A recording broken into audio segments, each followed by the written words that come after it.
Welcome y'all to Heavy Jammin' Record Song and Download Review. This is Duke, your friendly neighborhood music freak, and I'm here to fill your playlist with some rock and roll, or at least what I consider it to be. That could be anything from the quietest moments of a Joni Mitchell or Iron and Wine song to the ear-shattering sounds of Motorhead, Mastodon, and beyond. I want to take y'all on a musical journey and hope y'all ready for the ride. Come along. So Arnold, what do you want for Christmas? Give me your clothes, your boots, and your motorcycle. Well, you can borrow my chopper if you want. I said I want your motorcycle, not your helicopter. It's the other kind of chopper. You can borrow it if you want, but my leather jacket's not going to fit you. I don't care what you think. I want your leather jacket now, because I'm hell-bent for leather!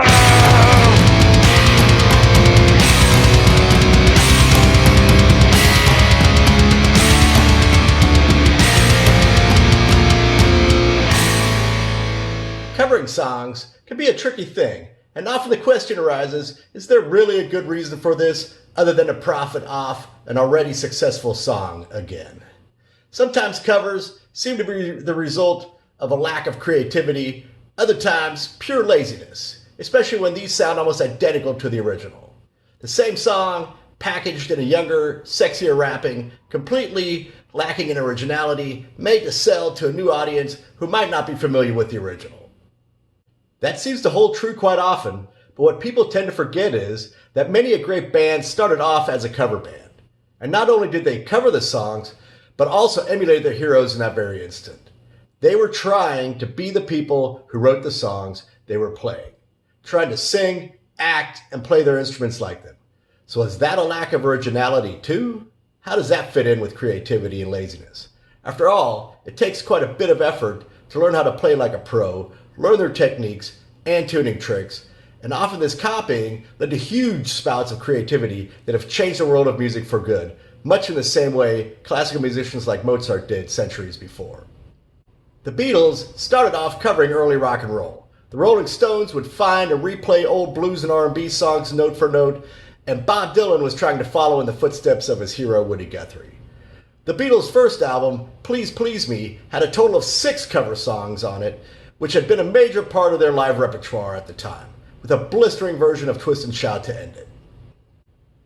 The debut of the Rolling Stones, England's newest hitmakers, had only 3 originals from a total of 12 songs, with their first single being Buddy Holly's Not Fade Away. They did not release an original single until the third album, The Rolling Stones Now, with Heart of Stone, while still relying heavily on covers to fill their albums. Bob Dylan's debut only had 2 original songs, with the rest being covers and rearrangements of traditional folk songs. All 3 of these acts went on to change and influence the musical landscape like few others, and wrote and recorded some of the most memorable songs of all time, covered many a times by a wide array of musicians from all different musical directions. In rock and roll, there seems to be a huge pressure on constantly being original, and recording too many covers can often be interpreted as a lack thereof, while in many other musical styles, it's completely normal to play and record the music of other artists. How often has Pancho and Lefty been covered by country musicians? How many bluegrass artists have a rendition of Orange Blossom Special in their catalog? How often have the works of Mozart and Beethoven been re-recorded? How many reinterpretations of Summertime or Cry Me a River are out there? And how often has Hoochie Coochie Man or I Put a Spell on You been reinterpreted in varying styles? Do I need a 100% copy of an original song by someone who looks fresh and hip? Not really. But if someone can take a familiar song and make it their own, give it their own DNA, much like Willie Nelson does with every song he's ever played, I am game. I don't even have to necessarily be a regular listener of the style of music to enjoy the creativity and imagination someone puts into creating something new from something old. And sometimes they even blow my mind.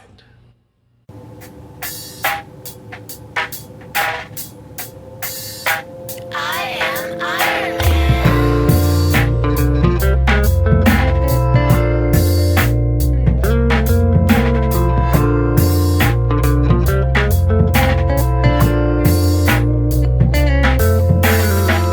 Has he lost his mind? Can he see or is he blind? Can that is exactly what happened when I heard Iron Man from the Cardigans the first time. Now, there are lounge versions of many a harder song out there, but they often sound like a gimmick, not really to be taken serious. This version, on the other hand, of the classic Black Sabbath song fits in perfect with the Cardigans' general music style and sounds as honest as the original. You can tell that they fully understand the song and that their interpretation comes from a deep love of the material, giving it an indie, loungy groove with a fun twist while never losing the dire predicament of our anti-hero. Nina Persson sings this tragic story with a trademark sensual but innocent sounding vocal style, over a tinny trip-hop beat underscored with an atmospheric synth carpet and single-note groovy guitar melody. At the end, you picture a little pigtail blonde girl taking our sad Iron Man by the hand and leading him skipping through a Scandinavian field of tall grass and flowers.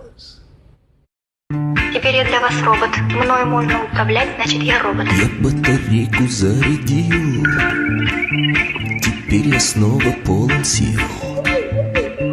Ведь я и ты роботы. Я и ты роботы. Я и ты роботы. Я и ты роботы. Я твой слуга. I have most of my music on a hard drive and let it play as a shuffle over my sound system. That can often lead to somewhat jarring style changes and keeps the mix very eclectic. I also have quite a bit of music I downloaded from friends to very surprising effects at times. I was sitting on my couch just minding my own business when suddenly the robots from Roadfront came swirling out of the speakers. I had never heard this version of the Kraftwerk classic, but immediately recognized the song and tried to figure out who was interpreting it. Well, my app said, unknown song from unknown album from unknown artist. That was it. I could not find this song on my hard drive anywhere after hearing it that one time and had no clue how to find it elsewhere. I searched on YouTube, Google, Amazon, and the like, but to no avail. Almost a year or more later, I was visiting a friend in Germany and told her about the song and version and musical style, and she suggested a compilation called Russendisco. And holy cow, there was The Robots from Rotfront, a world music band from Berlin who play a mix of Balkan, reggae, ska, dancehall, klezmer, and hip-hop. And that is exactly what this song is, a musical blend of Eastern European styles, shaken and stirred with a trippy dose of hip-hop. Absolutely fun and danceable.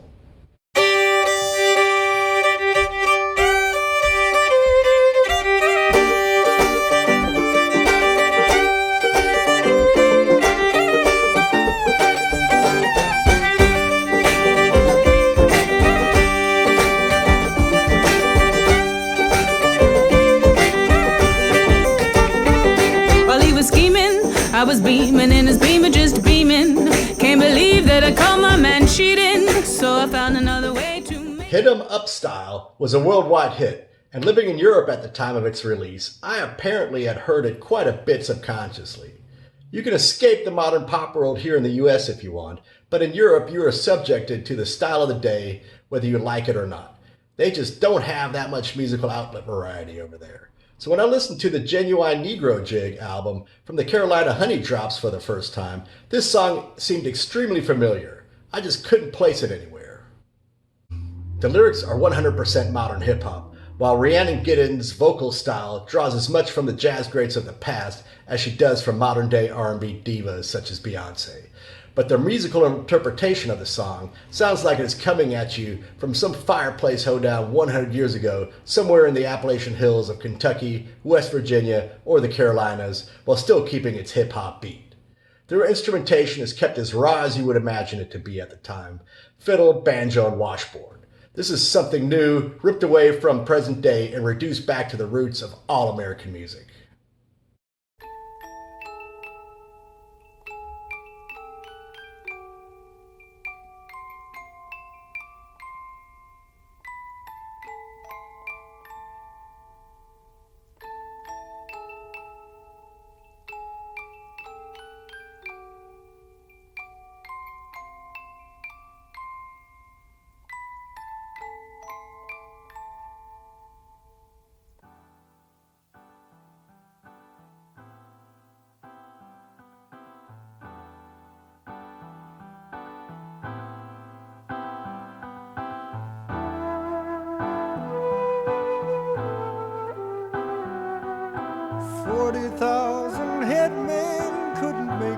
change my mind.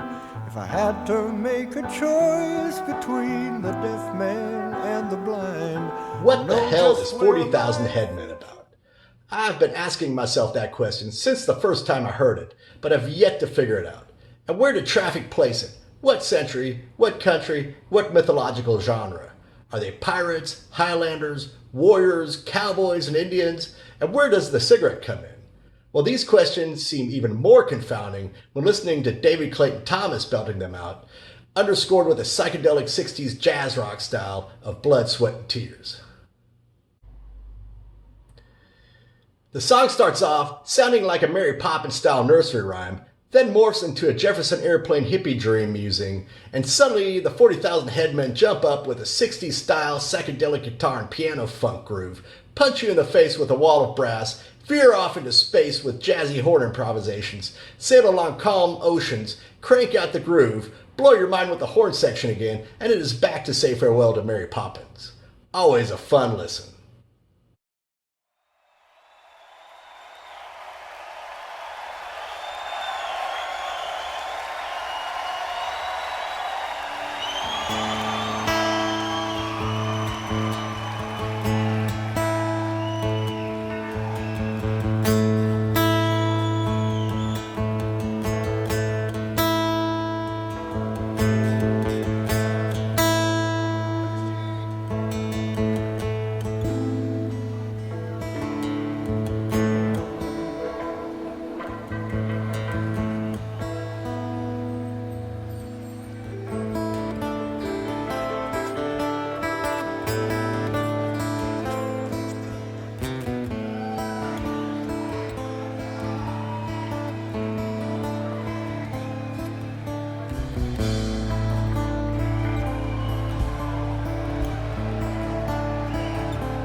Rolling thunder, hurricane, bumping down like a hurricane. My life is flashing. So this next one is a little bit harder to find and won't be available on any mainstream service, but still well worth a listen.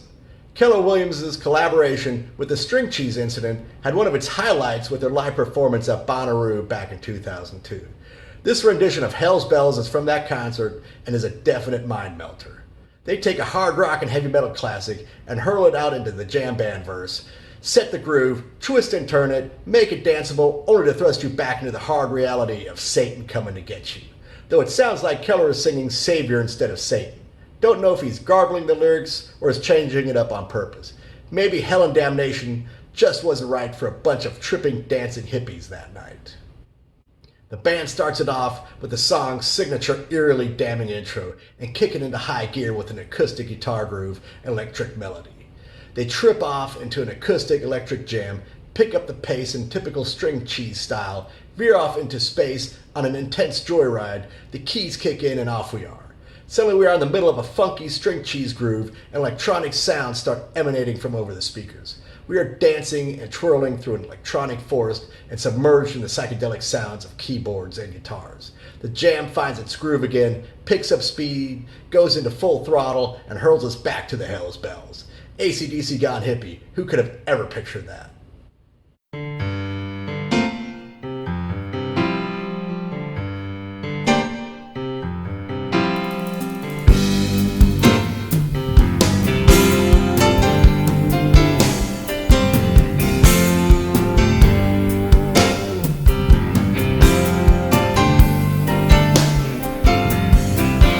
I can see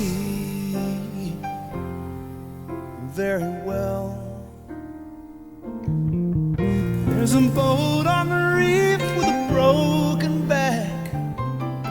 Madman Across the Water is one of my all-time favorite songs, and this version from Bruce Hornsby off the Two Room CD celebrating the songs of Elton John and Bernie Taupin nails the spirit and inflection of the original with its musicianship and style. Bruce Hornsby mused on hearing songs that he wished he would have written, and that is how he plays this one. He doesn't veer off too much from the original, piano-heavy version when singing the actual song, but he injects his signature piano style perfectly and keeps the dynamic up while placing beautiful and intense piano improvisations in between sections. His vocal style is a little more modest than Elton's, which can throw you off at first, but his playing underscores the frustrations of the protagonist, which intensifies his singing in the process. This is not just a reinterpretation of a classic song, but also a vehicle for Bruce to honor two of his heroes and thank them for the inspirations they have given him. The musicianship of the range is top-notch, which, upon hearing this song, helped me find a new appreciation for Bruce Hornsby, which has remained to this day. Let me know what you think of these songs, and if you have any favorite covers you have in your mix. Hope you enjoyed this little selection. Please like and subscribe, and don't forget to keep on rocking. Cheers!